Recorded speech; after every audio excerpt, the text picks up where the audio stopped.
My name's Kevin Doherty, and I'm the defensive coordinator and secondary coach here at Harvard University. What I'd like to accomplish today is to give you the fundamental core drills and techniques of defensive backfield play, things that we believe here at Harvard. We're holding nothing back here today. We're giving you basic fundamentals. We're going to start with movement. We're going to start with agilities, all the movements that a defensive back would need at the end of the day. From there, we're going to progress to tackling, followed by block destruction, and then we're going to give you some key football drills, ball drills, specifically takeaway drills that we feel are real important in terms of developing a defensive back. First thing we want to start with is stance. To us, a stance has to be functional, it has to be comfort. Bottom line is we want to maintain that stance throughout our back pedal, so it's got to start with a good base.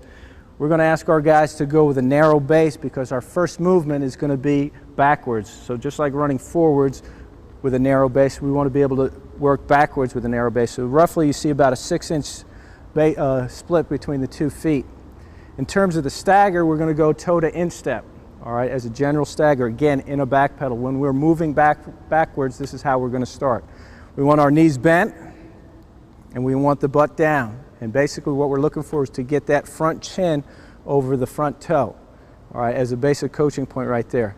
We ask our players to pick their arms up, all right, but have them tight to the body. So his elbows should be almost rubbing against his body, but in a relaxed manner. So tight to the body, but relaxed, all right? As far as weight distribution, we want our weight to be primarily on that front foot. So you're looking for about 60 to 70% of your weight on that front foot.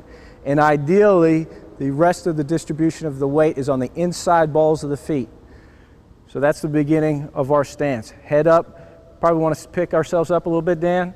Okay, and in general, in terms of the depth of the stance, if Dan were to just hang his hands down gently to his side, okay, his hands should roughly be at knee level, okay, but again, we want to pick those pick those elbows up, bring them tight to the body, and work from that base right there. Again, there should be balance, all right, and now that's our starting point.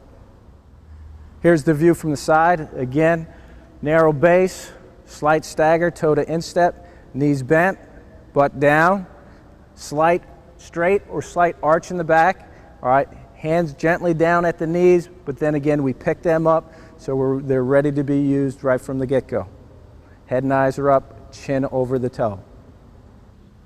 From a teaching perspective, we want to start in the simplest form. So first thing I'm going to ask Dan to do is I'm going to ask for a one step, a 6-inch step, all right, and right now we're creating the emphasis that we want no false step. We have to do it correct every single time. So again, working out of his stance, all I'm going to command him to do is step, and we'll get a 6-inch step. Sit, step, just a short, quick step, all right, not elongated.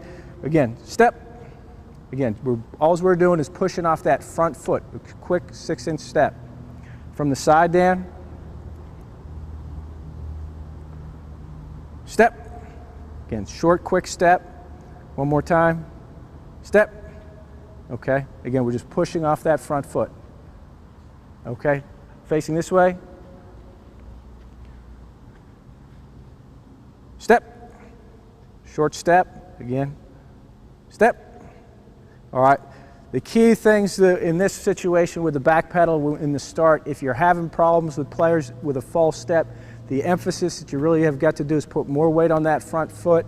And if anything, you really probably want to focus that chin, again, on that toe, so you're getting that weight distribution and you eliminate the false step in that regard. Once we've established the stance in that first step, now we're going to work into the pedal, all right? Again, the key thing is that we work right out of that stance. So we're going to send Dan out. Typically, we'll give him a visual command to send out, not an audio command, but a visual command. So when I tap this ball, Dan's going to start his back pedal, and then we'll coach it up as we go through.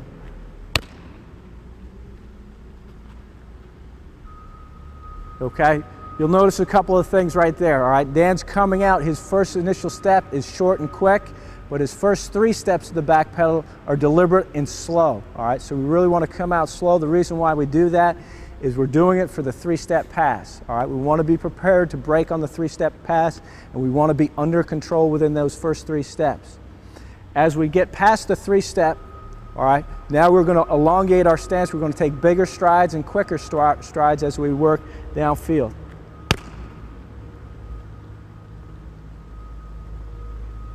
Okay, coaching points that we have to stress in the back pedal.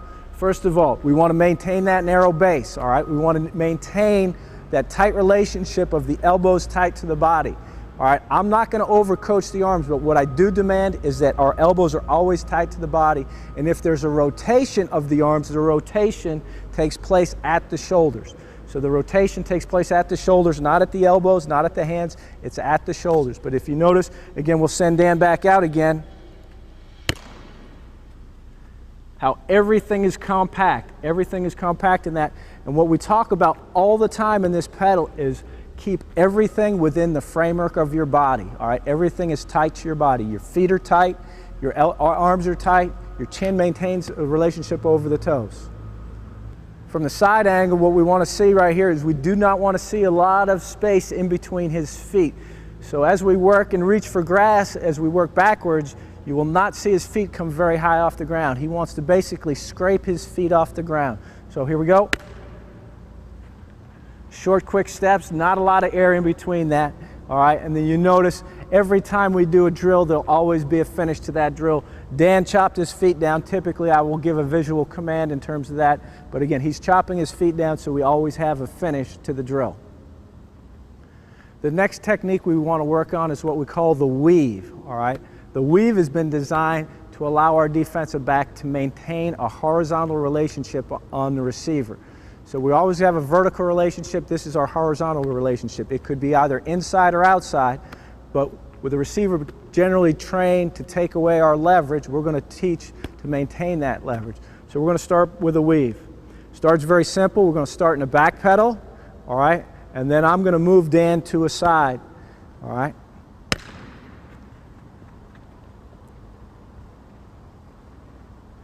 Main coaching points with the weave, all right, is that the hips and shoulders maintain a square relationship to the target. So we want to keep those hips and shoulders square as we work in our back pedal, just like a back pedal.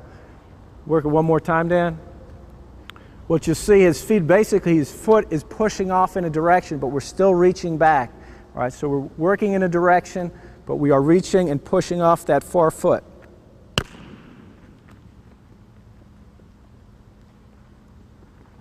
Again, like the back pedal, everything maintains a tight relationship, stays within the framework or the core of the body. All right, relaxed upper arms, but tight to the body.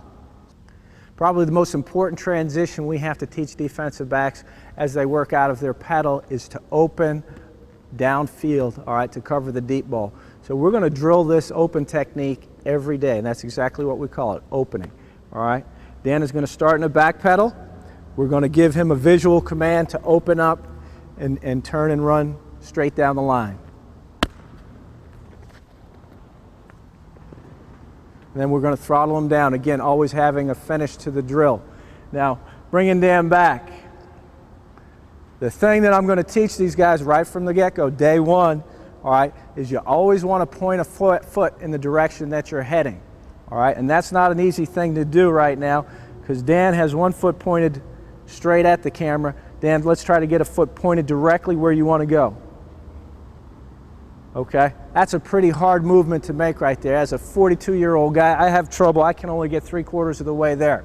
All right, what we need to emphasize with this drill is two things. There's two coaching points that we really stress. One is to hop that far foot up so we can get that. We'll buy some time in the air for us to make that transition. The second thing we focus on is violently punching our elbow out and down to, again, accentuate the explosion and the burst. Every transition that we make, we want to have a burst to it. So we're coming out of the back pedal and bursting. So we'll go one more time.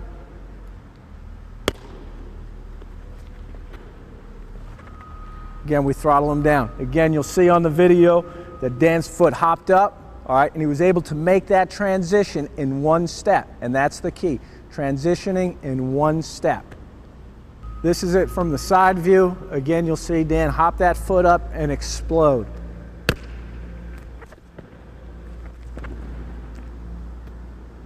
Again, this is a transition that we need to do every day. The next transition we teach is the drive, or the movement forward. Again, drive is the term that we use.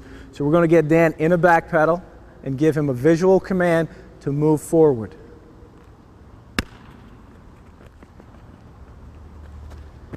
Okay, the command that I use, or the coaching point that I use on the drive, is to stick it. The key thing is to get a foot quickly stuck in the ground. All right, so we want to stick a foot in the ground. All right, coaching point, again, all the time is we want to get our feet and maintain everything within the core of our body. The foot may come out slightly within the core on the first step, but as we sink our hips and drop our butt, all right, it's going to finish within the core. And that's, if it doesn't, that's typically when you're seeing defensive backs slide out. All right, so we'll do this one more time.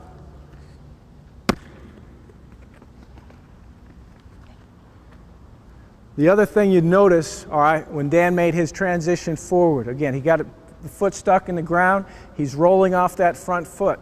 I'm not going to overcoach feet as long as they maintain themselves within the core of the body. But what I want to do is give them something to a coaching point that will get them going in the right direction. And this is where I want violent arm action. All right, so what we should see in this drill is Dan pumping those arms as fast as he can, tight to the body again, but you'll see an acceleration of his arm and see more violent arm action when we're doing this.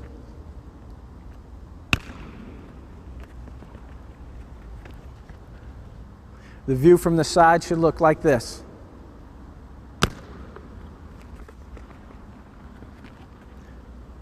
Again, there's the efficiency to the stance. Again, we're working out of the stance.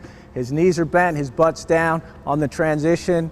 All right, we got to get that foot stuck in the ground, drive off that front foot, all right, and accelerate those arms. So again, without overcoaching feet, keep them underneath the core, all right, and get those arms violently pumping.